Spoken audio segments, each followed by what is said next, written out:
ভাতিজা তরমুজ তো খাওয়া বুঝছো, কিন্তু এত তরমুজ যে কোথায় হয়, তরমুজ ক্ষেত দেখতে কি রকম এটা তো আর জানো না। এই যে দেখো তরমুজের ক্ষেত কি অসাধারণ না, খুব সুন্দর। দেখো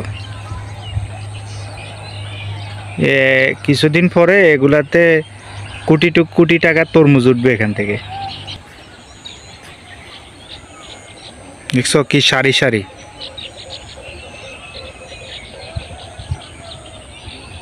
তরমুজ এখনো আসে নাই, কিন্তু ফুল আসছে।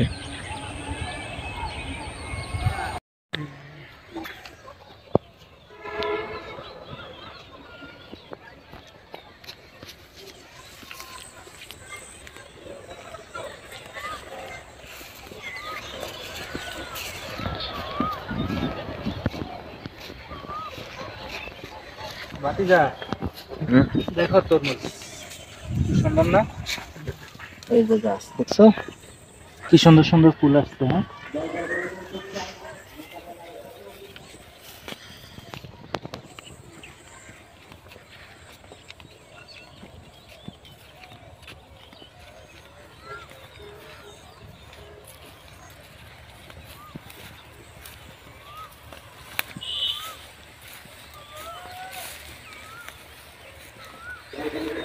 কি সুন্দর না দেখতে।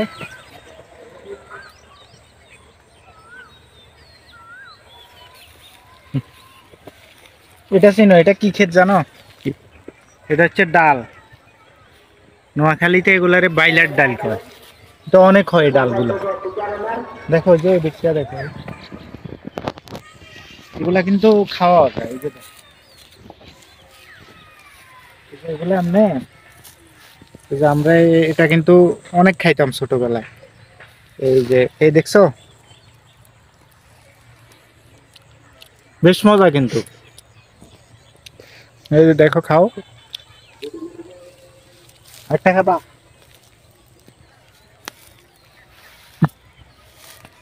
এটা তো হয় না, এটা কচু।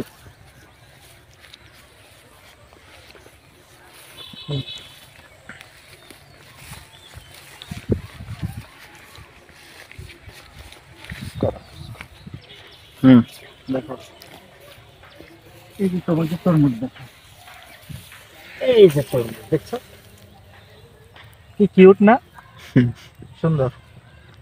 খাবো খাবো।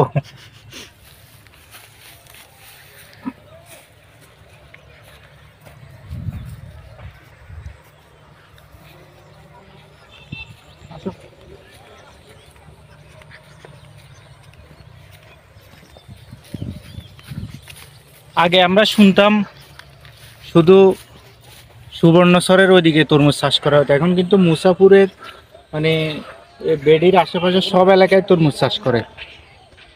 এবং মুসাপুরের তরমুজ এখন কোয়ালিটি খুব ভালো।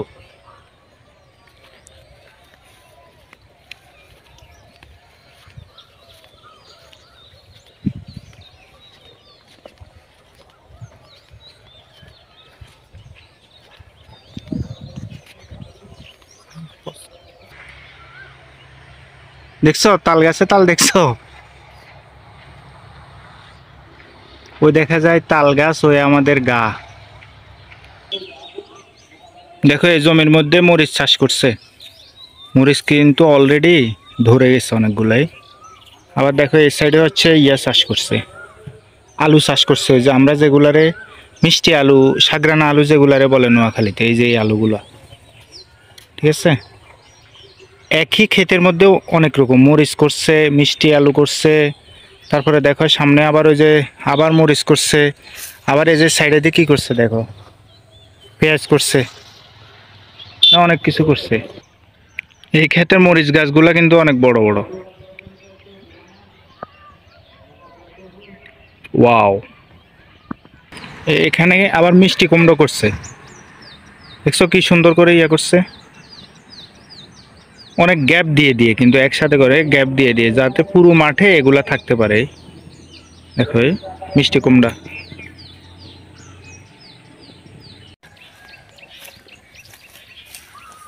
ভাতিজা দেখছো এখানে তরমুজ ক্ষেত মনে হয় কয়েক একর একসাথে, খালি তরমুজ আর তরমুজ।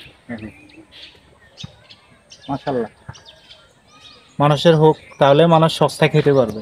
এগুলা সব এই যে তরমুজের ক্ষেত সব, বুঝছো, এই রাস্তা থেকে ওই রাস্তা পর্যন্ত।